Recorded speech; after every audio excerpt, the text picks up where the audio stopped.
पुतिगत्तीस वीर की गाथा स्थान सावित्र। एक समय फिर तीज भगवान से प्रवज्ञा लेकर ध्यान विपश्यना विहार करने लगा। अपनी इस अभ्यास क्रम में जीवन काल में एक बार उन्हें भयंकर बीमारी लग गई। उनके शरीर पर छोटे छोटे दाने उभर आए, वे बड़े होने लगे, फफोले पड़ने लगे और उनमें मवाद भर गए। वे फूटने लगे, मवाद झरने लगा, दुर्गंध आने लगी। उनका चीवर उससे अछूता कैसे रह सकता, वह भी मलिन रहने लगा, उसमें दुर्गंध आने लगी। वह शरीर से चिपक जाता था और उसमें मवाद और खून, दुर्गंध और पूरा शरीर दुर्गंधमय। अस्तु उन्हें अन्य भिक्खु पुतिगत्तीस के नाम से संबोधित करने लगे। सारे जगत के आलोक तथागत की समदृष्टि सभी पर अलौकिक होती थी। एक बार उनकी दिव्य दृष्टि इस भिक्खु पुतिगत्तीस पर जाकर पड़ी। उन्होंने अपनी दिव्य दृष्टि से इस भिक्खु की दयनीय स्थिति को देखा और पाया कि उसके सहर्ष भिक्खु ने उसे अलग कर दिया कि शरीर में से निकलती दुर्गंध के कारण और इस बीमारी ने उसका हाल बेहाल कर रखा है। उन्होंने यह भी जाना कि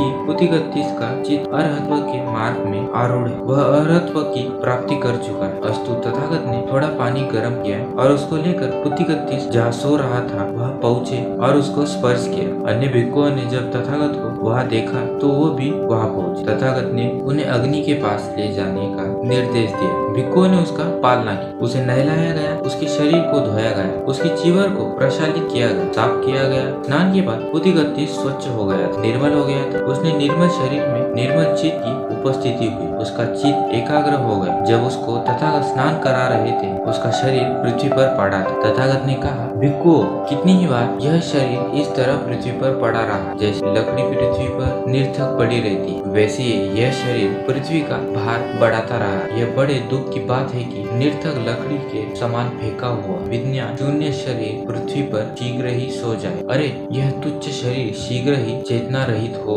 निरर्थक काष्ठ की भांति पृथ्वी पर पड़ा रहे। 9 द्वारों से सुसज्जित यह शरीर एक न एक दिन शून्यवत होना ही। मृत्यु एक सत्य है, जीवन में प्रतिक्षण परिवर्तन होता रहता है। हमारे शरीर में यह घटित होता रहता है। जब परिवर्तन रुक जाता है मृत्यु आ जाती है। यह देवी प्रकृति के महानियम के वह कह रहे थे, जब मृत्यु आती है तो शरीर ऊष्मा खत्म होने लगती, सांस लेने में तकलीफ होती है और हमारी चमड़ी बेजान हो जाती है। मृत्यु को एक न एक दिन अवश्य आना होता है और उस समय हम बहुत विलम्ब कर चुके होते हैं। अपने आप का प्रतिविज्ञान करने में, अपने को पहचानने में, जानने में, सही करने में, सम्यक बनने में मृत्यु के बाद हमारे शरीर एक मिट्टी का ढेर लाश रह जाता है। घर वाले, मित्र, दोस्त, संग संबंधी सभी खेद करते हैं, विलाप करते हैं और जो उस लाश के आसपास होता है वे और सभी चाहते हैं जल्दी से जल्दी लाश अंतिम क्रिया कर दी। वे लाश के पास खड़े रहते हुए भी भयभीत होते हैं। हम लोग यह नहीं जानते ही हम भी तो चलती फिरती लाशें ही, पर कितना भर है हम सांस ले रहे होते हैं। इसलिए मृत्यु का